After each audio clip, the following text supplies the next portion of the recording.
अस्सलाम वालेकुम। अच्छा भाई टॉपिक का नाम है रेस्पिरेटरी सिस्टम जो कि एमडी कैट के लिहाज से बहुत आसान और सिंपल सा टॉपिक है। आज हम इसके मेन पॉइंट डिस्कस करते हैं। पहला पॉइंट है एयर पैसेजवे। अब एयर पैसेजवे में जो सबसे पहला कंपोनेंट आता है वो नोज़ है। जो एक्सटर्नली विजिबल पार्ट हमारे रेस्पिरेटरी ट्रैक है वो नोज़ है। नोज़ किससे मिलकर बनता है? बोन्स, कार्टिलेज और फैटी मसल टिश्यू से मिलकर बनता है। और नोज़ की जो एक्सटर्नल ओपनिंग है, बाहर की तरफ जो ओपनिंग है, आप उसको एक्सटर्नल नोस्ट्रल्स का नाम देते हैं। इसी तरह जो नोज़ की कैविटी है, नाक की जो कैविटी है, आप उसको नेजल कैविटी भी कहते हैं या इसको आप वेस्टिब्यूल्स भी कह सकते हैं। इसी तरह हमारे जो नाक के अंदर देखा जाए नेटवर्क ऑफ हेयर्स हैं lined by mucus membrane along with cilia. Hair होते हैं हमारी नाक के अंदर और म्यूकस मेम्ब्रेन के साथ सीलिया मौजूद होता है। इन सब का बड़ा रोल ये है कि ये डिफेंस मैकेनिज्म प्रोवाइड करते हैं अगेंस्ट पैथोजन, ट्रैप करते हैं डस्ट सॉलिड पार्टिकुलर सब्सटेंस जो एयर के अंदर मौजूद है और रिमूव करते हैं सीलरी एक्टिविटी की मदद से फेरेंस के, मतलब फेरेंस के अंदर जो भी डस्ट पार्टिकल चला जाता है वो वापस माउथ से, नाक से बाहर चला जाता है और इसको वापस लेकर आने वाला कौन है? सीलरी एक्टिविटी है।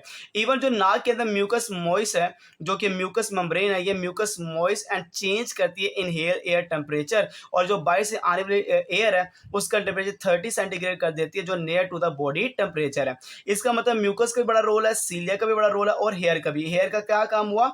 ट्रैप करना।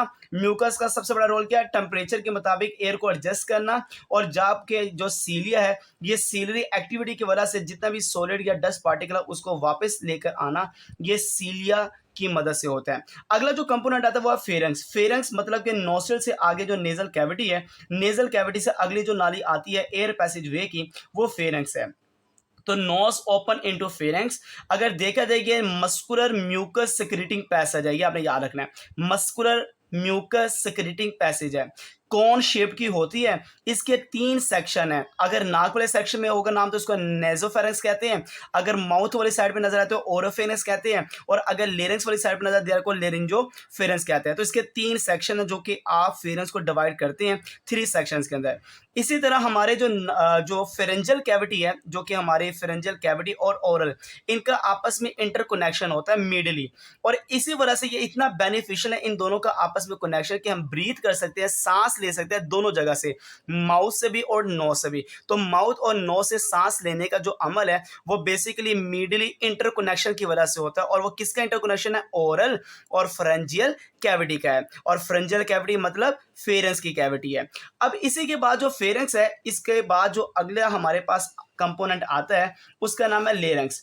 लेरेंक्स को वॉइस या साउंड बॉक्स कहते हैं। ये कंपोज होती है कार्टिलेज मसल से मिलकर बनती है। और इवन के इवन अगर देखा जाए वन ऑफ द कार्टिलेज, एक जो कार्टिलेज है वो लिड का काम करती है, ढकने का काम करती है, उसको एपिग्लोटस कहते हैं। ये जो एपिग्लोटस है जो ढकने का काम करती है, ये कवर करती है opening and cavity of larynx और उस ओपनिंग को नाम देते हैं ग्लोटिस। इसका मतलब ग्लोटिस क्या है? Opening and cavity of larynx called glottis है। इसको कवर करना जिसका काम उसको कहते हैं एपिग्लोटस, जो किसका रोल अदा करती है? एज अ लिड के तौर पर। और ये सारा जो काम होता है ये ऑटोमेटिकली होता है। ये जो लेरेंस है इसको वॉइस या साउंड बॉक्स क्यों कहते हैं? क्योंकि इसके बाद 2 वोकल कॉर्ड्स हैं। ये मेडअप होता है इलास्टिक फाइबर्स हैं जो हॉरिजेंटली मौजूद होते हैं लोअर साइड ऑफ ग्लोटस। तो ग्लोटस से जरा नीचे हॉरिजेंटली 2 इलास्टिक फाइबर्स हैं जिसको वोकल कॉर्ड का नाम देते हैं, जिसकी मदद से प्रोड्यूस होती है voice by vibration of vocal cord. हाँ, आपने ये मेन पॉइंट याद रखना है, मेल वोकल कॉर्ड जो होते हैं वो लार्जर होते हैं, तो इसी वजह से लो पिच वॉइस होती है। फीमेल के जो वोकल कॉर्ड्स हैं वो स्मॉलर होते हैं, इस वजह से इनकी हाई पिच वॉइस होती है। ये लेरेंस आगे जाके ओपनिंग होती है, अगली जो नाली आती है उसको ट्रेकिया कहते हैं। ये देखें जरा, ये वोकल कॉर्ड मैंने जो फाइब्रस बताया ना, ये ग्लोटिस के ओपनिंग है। ये ग्लोटिस ओपनिंग है जिसको कवर कौन करता है? एपिग्लोटस। ट्रेकिया में से एमडी कैट के सबसे ज्यादा एमसीक्यूज बनते हैं। सबसे मेन जो कंपोनेंट है वो ट्रेकिया है। ये आपके सामने सिलिएटेड मेम्ब्रेनस विंड पाइप है, एक बड़ी सी नाली है, विंड पाइप है जो वेंट्रल टू एसोफेगस है, एक्सटेंड करती है thoracic cavity up to 5th vertebrae, हमारे 5वीं वर्टिब्री तक फैली हुई जो नाली है ना वो ट्रेकिया है। 2 सेंटीमीटर इसका डायमीटर है, लेंथ इसकी 10 से 12 सेंटीमीटर है। और ये आपको जो रिंग नजर आ रही है ये 15 से 22 सी शेप कार्टिलेजिनस रिंग होते हैं। इन रिंग का काम क्या है? ये कोलैप्सिंग से, अगर हवा ना भी हो ना तो इतनी लंबी नाली ये कोलैप्स हो सकती है। इसको कोलैप्सिंग से प्रिवेंट करने के लिए इसके पास क्या होते हैं? रिंग्स होते हैं जो कितने 15 से 12 हैं, जो कि सी शेप कार्टिलेज है। यही ट्रेकिया आगे जाके डिवाइड होती है और बन जाती है ब्रोंकस। एक को ब्रोंकस कहते हैं और 2 को ब्रोंकाई कहते हैं। मतलब ट्रेकिया डिवाइड डिवाइड होगा इनटू टू ब्रोंकाई। एक को ब्रोंकस कहते हैं, जो एक होगा एक लंग्स में हो गया और जो दूसरा ब्रोंकस होगा वो दूसरे लंग्स में होगा। पर ये आपने याद रखना है कि मेडअप होता है कार्टिलेज, सी शेप कार्टिलेज चेंज हो रही है प्लेट लाइक कार्टिलेज। इसका मतलब प्लेट लाइक जो कार्टिलेज है सी शेप का चेंज होकर प्लेट लाइक कार्टिलेज का बनना, ये किस में नजर आता है आपको, जिसका नाम क्या है, ब्रोंकस है। ठीक है, अब आगे जाके ये जो ब्रोंकस है या ब्रोंकाई फर्दर डिवाइड होती है और ब्रीक ब्रीक धागे बना देती है और उन धागों को नाम देते हैं ब्रोंक्यूल्स। मतलब bronchi further divide into smaller membranes tubes, और ये स्मॉलेस्ट मेम्ब्रेनस ट्यूब कौन सी है, दे आर कॉल्ड ब्रोंक्यूल्स है। अब इसकी सबसे बड़ी पहचान, लेस देन 1 सेंटीमीटर इसका डायमीटर है, लैक ऑफ कार्टिलेज है, मेडअप होती है सिलिएटेड क्यूबॉइडल एपिथेलियम से और लेयर होती है सर्कुलर स्मूथ मसल से। तो इस ब्रोंक्यूल्स में क्या क्या है, सिलिएटेड क्यूबॉइडल एपिथेलियम है और लेयर और सर्कुलर स्मूथ मसल्स हैं और लेस देन 1 सेंटीमीटर अगर आपको कोई नाली नजर आती है बगैर कार्टिलेज के, उसका नाम क्या, दे आर कॉल्ड ब्रोंक्यूल्स है। अब ये जो ब्रोंक्यूल्स है ना, आपने याद रखना है ये ब्रोंक्यूल्स आगे जाके डिवाइड होगी, सब डिवाइडेड होगी, रेस्पिरेटरी ब्रोंक्यूल बन जाएगी। ये आगे टर्मिनल जो इनटू होता है, इसके एंड वाला जो किनारा होता है, टर्मिनेट जो होता है, उसके बाद जो नाली आती है उसको अल्व्यूलर डक्ट कहते हैं। और जो एल्व्यूलर डक्ट है ये छोटी सी नाली है जो कि ओपन होती है small collection of air sac. अब एयर सैक के अंदर जाके ये ओपन होती है जिसका नाम एल्व्यूलर डक्ट है। उस एयर सैक के जो कलेक्शन है आप उसको एल्वोलाई कहते हैं। ये आपके सामने एल्वोलाई है जो जिससे मिलकर बनता है, उसके नाम स्क्वेमस एपिथेलियम सेल से मिलकर बनता है।